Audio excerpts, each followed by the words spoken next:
नमस्कार दोस्तों, आप सभी का बहुत बहुत स्वागत है। तो कैसे हैं आप सभी।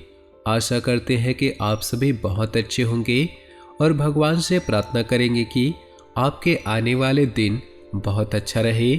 दोस्तों, घर का जो मुख्य द्वार होता है वह शास्त्रों में इतना ज़्यादा महत्वपूर्ण और ख़ास बताया गया है कि वहीं से केवल सकारात्मक ऊर्जाएं और नकारात्मक ऊर्जाएं घर में प्रवेश करती है। काफ़ी लोग इस बारे में नहीं जानते हैं कि जितनी भी नकारात्मक ऊर्जाएं होती है या सकारात्मक ऊर्जाएं होती है, कुल देवी हो, पितृ हो, जितनी भी चीज़ें होती है, अदृश्य शक्तियां होती है, वह केवल घर के मुख्य दरवाजे से ही प्रवेश कर सकती हैं। लेकिन काफ़ी लोगों के घरों में ऐसा होता है कि इतनी नकारात्मक ऊर्जाएं वास करने लग जाती है कि उनका अपने खुद के ही घर में मन नहीं लगता और बिल्कुल ऐसा मन करता है कि घर से बिल्कुल किस प्रकार बाहर निकला जाए। और ये चीज़ें आपने भी खुद काफ़ी बार देखी होंगी कि जब भी आप घर से बाहर रहते हैं तो आपका मन तो ठीक रहता है, लेकिन जैसे ही घर में प्रवेश करते हैं इस प्रकार से लगता है कि ना जाने कितनी नकारात्मक शक्तियों ने आपको घेर लिया है। तुरंत ही बहुत ज़्यादा घबराहट, बेचैनी शुरू हो जाती है। काफ़ी लोग भी इस बारे में हमें बताते हैं, पूछते हैं। आपको बता दें कि जब भी इस प्रकार होता है कि घर में नकारात्मक ऊर्जाएं वास करती है तो आप समझ जाइए कि उन दिनों में आपका कोई भी कार्य बनने वाला नहीं है। जितने भी कार्य आप करेंगे उन सभी कार्यों में बिल्कुल ही निराशा हाथ लगने वाली है, क्योंकि जितनी भी शुभ लाभ, सुख, समृद्धि, धन की चीज़ें होती है वे वहीं पर आकर्षित होती है जहाँ पर सुख वास करता है। यानी कि सकारात्मक ऊर्जाएं जहाँ पर वास करती है केवल वहीं पर सुख बरसता है, नहीं तो नकारात्मक ऊर्जाएं केवल दुख को ही आकर्षित करती है। तो दोस्तों, आज की इस वीडियो में हम कुछ ऐसी खास जानकारी के बारे में बताएंगे जो बेहद खास और महत्वपूर्ण है। तो सभी बातों को बिल्कुल ही ध्यान से देखकर समझकर देखें, जिससे जानकारी का लाभ आप उठा सके। उससे पहले आप भगवान शिव को नमस्कार कर ले।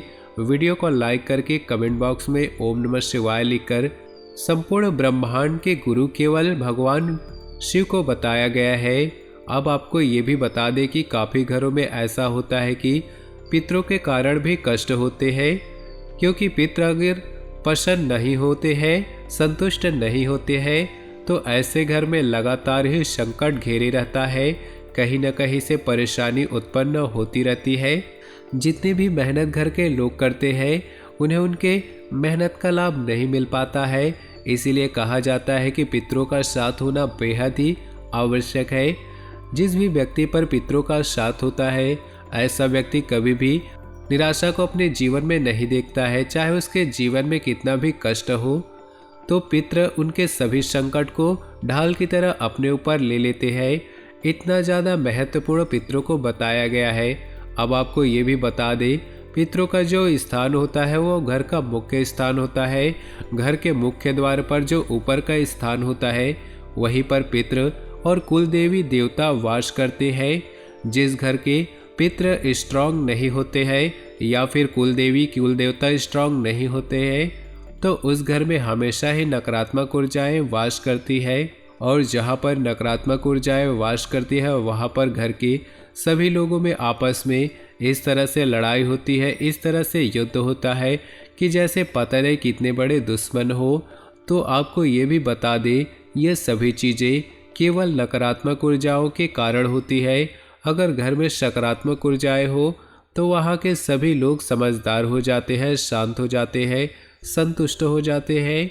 लेकिन अगर नकारात्मक ऊर्जाएं किसी घर में वास करती है तो बीमारी होना, हमेशा ही तनाव बना रहना, चिंता बनी रहनी है, धन की समस्याएं होना, कर्ज बढ़ जाना, शत्रुओं का घेर लेना, इस प्रकार की सभी नकारात्मक चीज़ें उस घर में होने लग जाती है।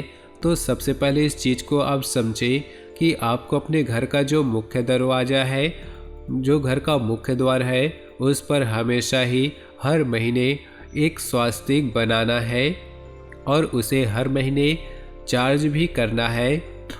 काफ़ी लोग तो ऐसे होते हैं कि साल में कभी 5 साल में एक बार स्वास्तिक बनाकर उसे कई सालों के लिए भूल जाते हैं, और जबकि इस बात पर ध्यान ही नहीं देते हैं कि घर का मुख्य द्वार ही सबसे मुख्य है, तभी तो उसे मुख्य कहा जाता है। तो आप इस बात का ध्यान रखें कि स्वास्तिक को हर महीने आपको रिचार्ज करना है। स्वास्तिक के बड़े ही ज़्यादा लाभ होते हैं, और इसकी जितनी भी डंडियाँ होती है, जो इसके लेग्स होते हैं, इसमें जो स्पेस होते हैं, ये सभी चीज़ें तंत्र को दर्शाती है। स्वास्तिक एक प्रकार से यंत्र होता है जो सुख को आकर्षित करता है, यानी कि आपके जीवन में सुख, समृद्धि, धन, यश, वैभव सभी चीज़ों को आकर्षित करने के लिए ही एक यंत्र होता है। इस बात का भी ध्यान रखा करें कि अगर आपके घर में धन की समस्याएं हैं तो केवल हल्दी से ही स्वास्तिक को बनाना है, और यदि आपके घर में शत्रुओं की समस्याएं हैं तो, या फिर बच्चे आपको कहना नहीं मानते हैं, धन की समस्याएं भी होती रहती है, तो आपको अष्टगंध का इस्तेमाल करना है, या फिर सिंदूर में चंदन मिलाकर भी घर का स्वास्तिक घर के मुख्य द्वार पर बनाया जा सकता है। इससे बहुत ही ज़्यादा लाभ मिलता है।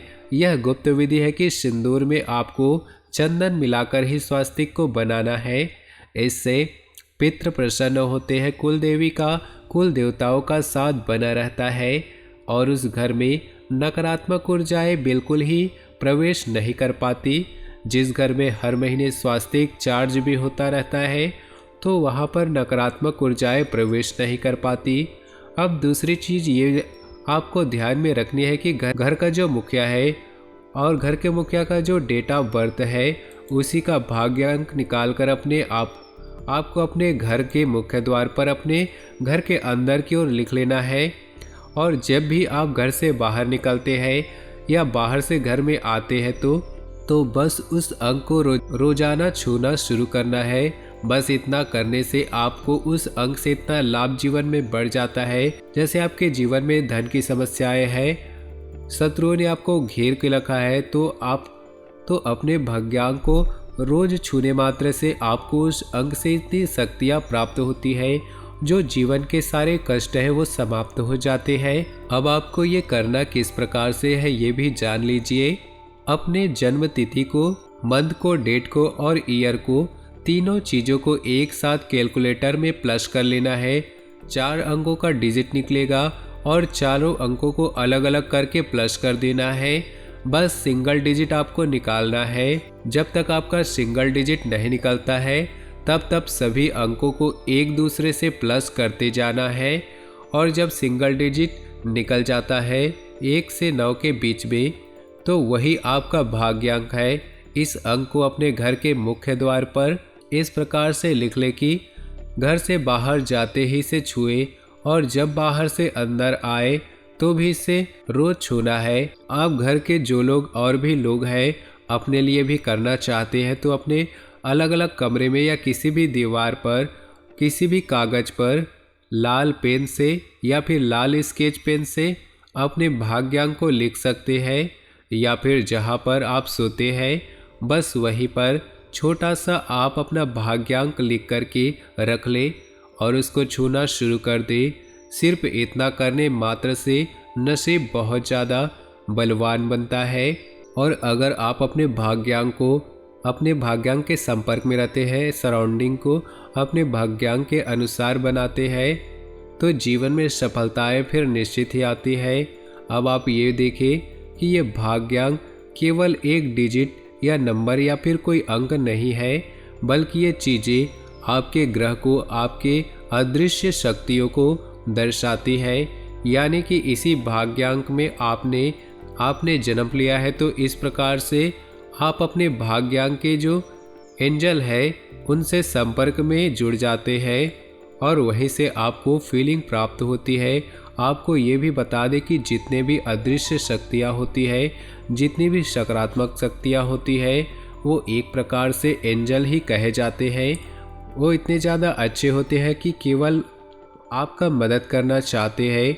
अगर आप किसी भी तरह से उनसे संपर्क बनाना चाहते हैं, जानना, वे निश्चित ही आपके कार्य को करते हैं। बल्कि सकारात्मक ऊर्जाओं का कार्य केवल इतना ही है कि वे उस व्यक्ति की मदद करें जो केवल दुख में होता है, परेशानी में होता है, या जो भी व्यक्ति जिस भी व्यक्ति के जीवन में संकट हो, तो अगर वह उन अदृश्य शक्तियों से संपर्क बना लेता है तो निश्चित ही सहायता की प्राप्ति होती है।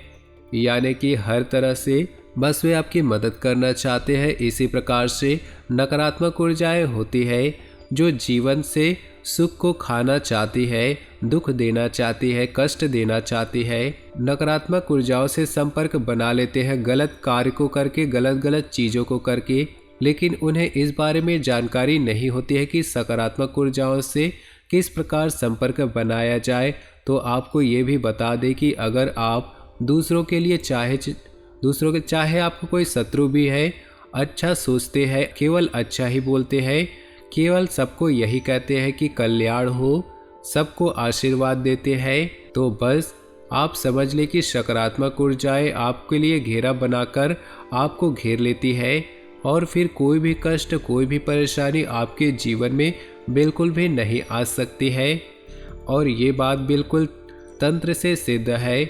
और अगर आप इस चीज़ को करके देखेंगे कि जब भी आपको कोई बुरा भूले, बस अपने मन से आपको किसी के लिए बुरा नहीं बोलना है, बुरा नहीं सोचना है, ना ही कुछ बुरा करना है। बस केवल इतना 4 दिन आप खुद करके देखिए। 5वें दिन आप खुद समझ जाएंगे कि कितनी ज़्यादा बड़ी बात इस वीडियो में हमने आपको बता दी है। क्योंकि जैसे ही आप दूसरों का भला सोचने लगेंगे, कल्याण सोचने लगेंगे, किसी के बारे में बुरा नहीं बोलेंगे, किसी को गलत नहीं कहेंगे और ना ही किसी के बारे में गलत करने के बारे में सोचेंगे, उसी समय से सकारात्मक ऊर्जाएं सेवक की तरह आपके कार्य करती है। जो भी आप चाहते हैं उसको ला कर देते हैं और किसी न किसी रूप से आपको संकेत देकर ये भी दर्शा देती है कि हम आपके आसपास हैं। इस बारे में और भी ज़्यादा विस्तार से कि किस प्रकार सकारात्मक ऊर्जाएं संकेत देती है, किस प्रकार उनसे आसानी से बात की जा सकती है, किस प्रकार वे स्वप्न में भी आते हैं। क्योंकि आप जैसा कि जानते हैं कि नकारात्मक ऊर्जाएं चिंता देकर, घबराहट देकर, परेशानी देकर, दुख कष्ट देकर दर्शाती है कि नकारात्मक ऊर्जाएं आपके आसपास घूम रही है। उसी प्रकार सकारात्मक ऊर्जाएं भी संकेत देती है, बल्कि नकारात्मक ऊर्जाओं से ज़्यादा स्ट्रांग संकेत देती है, जो बड़ी आसानी से समझ में भी आ जाती है।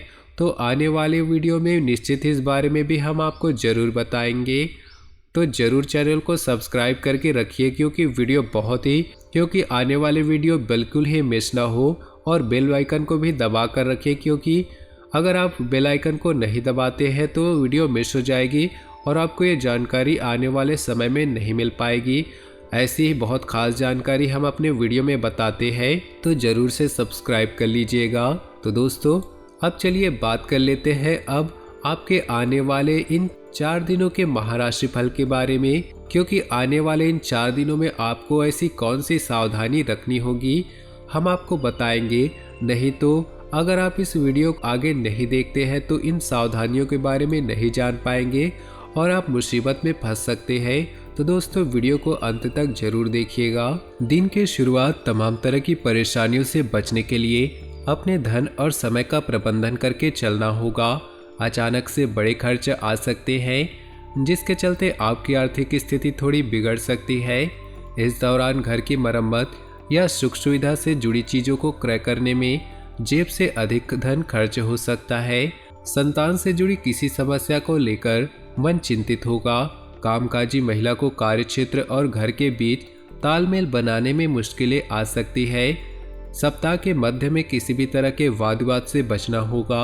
यदि आपका किसी साथ संपत्ति का विवाद चल रहा है तो आपको इसे बजाय कोर्ट कचहरी ले जाने के सुलह समझौते से दूर करने का प्रयास करना चाहिए। इस दौरान वाहन सावधानी से चलाएं और सफर करते समय अपने सामान और सेहत का खूब ख्याल रखें। सामान्य एवं प्रतियोगी छात्र का मन पढ़ाई से उचटेगा। हालांकि मनचाही सफलता को पाने के लिए उन्हें अधिक परिश्रम करने की आवश्यकता होगी। यदि आप किसी के सामने अपने प्रेम का इजहार करने की सोच रहे हैं तो आपको अनुकूल समय का इंतजार करना चाहिए। वहीं पहले से चले आ रहे प्रेम संबंध में किसी बात को लेकर गलतफहमियां उत्पन्न हो सकती है। जीवन साथी की सेहत को लेकर मन चिंतित होगा। यदि आप लंबे समय से जॉब की तलाश में भटक रहे थे तो आपकी यह मनोकामना पूरी हो सकती है। नौकरी पेशा व्यक्ति का प्रमोशन के योग बनेंगे, जिससे घर में खुशियां आएंगी। बिजनेसमैन को मनचाहा लाभ होगा। व्यवसाय व्यय की योजना साकार रूप लेती नजर आएगी। यदि आप विदेश से जुड़े कारोबार करते हैं तो आपको विशेष लाभ की प्राप्ति होगी। आजीविका बिजनेस संबंधी यात्रा शुभ रहेंगी। बाजार में आपकी साख बढ़ेगी। नई पीढ़ी का अधिकांश समय मौज मस्ती करते हुए बीतेगा। सप्ताह के अंत अचानक से पिकनिक पार्टी का योग बनेंगे। पैतृक संपत्ति से जुड़े विवाद दूर होंगे। सामान्य एवं प्रतियोगी परीक्षा की तैयारी में जुटे छात्र को कोई शुभ सूचना की प्राप्ति हो सकती है। विपरीत लिंग के प्रति आकर्षण बढ़ेगा। किसी के साथ हाल फिलहाल में हुई मित्रता प्रेम संबंध में बदल सकती है। वहीं पहले से चले आ रहे प्रेम संबंध प्रगाढ़ होंगे। यदि आप किसी बात को लेकर आपके रिश्ता लव पार्टनर के साथ खराब हो गए तो गलतफहमियां दूर होंगी और आपकी प्रेममय जीवन एक बार फिर पटरी पर आ जाएगी। परिवार से जुड़ा कोई बड़ा निर्णय लेते समय माता पिता का पूरा सहयोग प्राप्त होगा। तो दोस्तों, अपने जीवन में खुशियां बनाए रखने के लिए वीडियो को लाइक कर दें और नीचे दिए कमेंट बॉक्स में सच्चे श्रद्धा भाव से ओम नमः शिवाय जरूर लिख दें।